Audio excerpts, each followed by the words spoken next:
couple of final points. Another problem with the regime is the degree to which some countries and portions of the disarmament community have weaponized NPT discourse against nuclear weapons states in ways that I think are very corrosive to the future of the regime. And some of that has to do with Article 6. It is as we've heard from Tom and as many of us have been struggling with for a long time, despite the plain language and the negotiating history of the treaty, it is fairly common in the disarmament community and in diplomatic circles in some quarters, not merely to say that Article 6 of the NPT requires nuclear weapon states to get rid of their nuclear weapons irrespective of the circumstances and whether or not there is any serious good faith counterparty available. But not just that, but also that the failure of the nuclear weapon states to have already gotten rid of all the nuclear weapons somehow could justify ignoring the non-proliferation obligations of Article 2. That, of course, is just pernicious nonsense, and we can go to that if somebody cares about it. But the point is just that the discourse of the regime has been weaponized in effect against the regime, and that's also true with Article 4, which is something Henry has been working on gamely for a very long time, and I've tried to help with every once in a while. So I understand the opportunistic and by the way, Article 4 is sort of the technology transfer of things, and you hear it asserted remarkably frequently that non-nuclear weapon states have a right under Article 4 to acquire all of the proliferation-sensitive technologies and capabilities they want, and thereby position themselves, as Iran is now doing, as a virtual weapon state, just a short sprint from weaponization. I think that's nonsense too, but again, it's an example of how the NPT discourse has been turned into weapons that are really dramatically, I think, undermining the integrity over time of the regime as a whole. Final couple points. Structural context is very important here. During the Cold War, non-proliferation had some pretty powerful friends.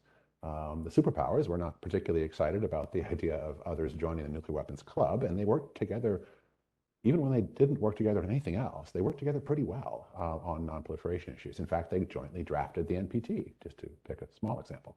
And they also enjoyed leverage because both Washington and Moscow sat in positions at the head of alliance relationships that gave them a lot of leverage over non-proliferation compliance by their partners.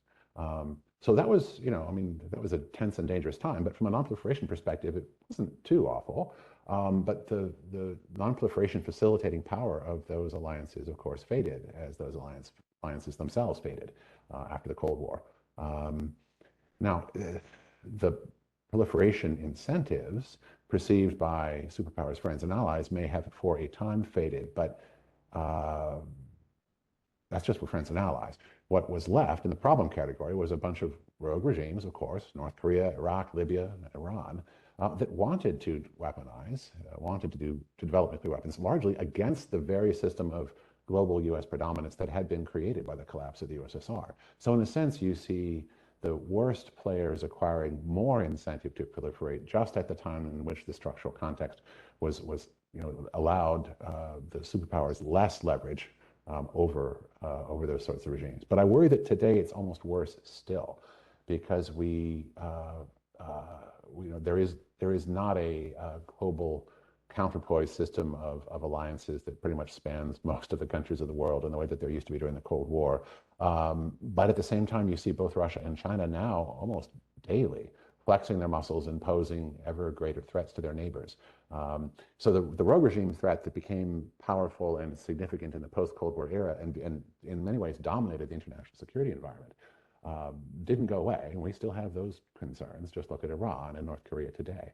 But at the same time, you've got growing proliferation incentives for the neighbors of Russia and China as those two countries engage in nuclear buildups and saber rattling, and indeed in Russia's case, and perhaps in the future China's as well with Taiwan, in territorial invasions of neighbors under, in a sense, screens of sort of a offensive nuclear umbrella in which weapons are used to create space for theater aggression. Right? So this creates massive proliferation incentives for countries, and we'll hear about South Korea in just a moment,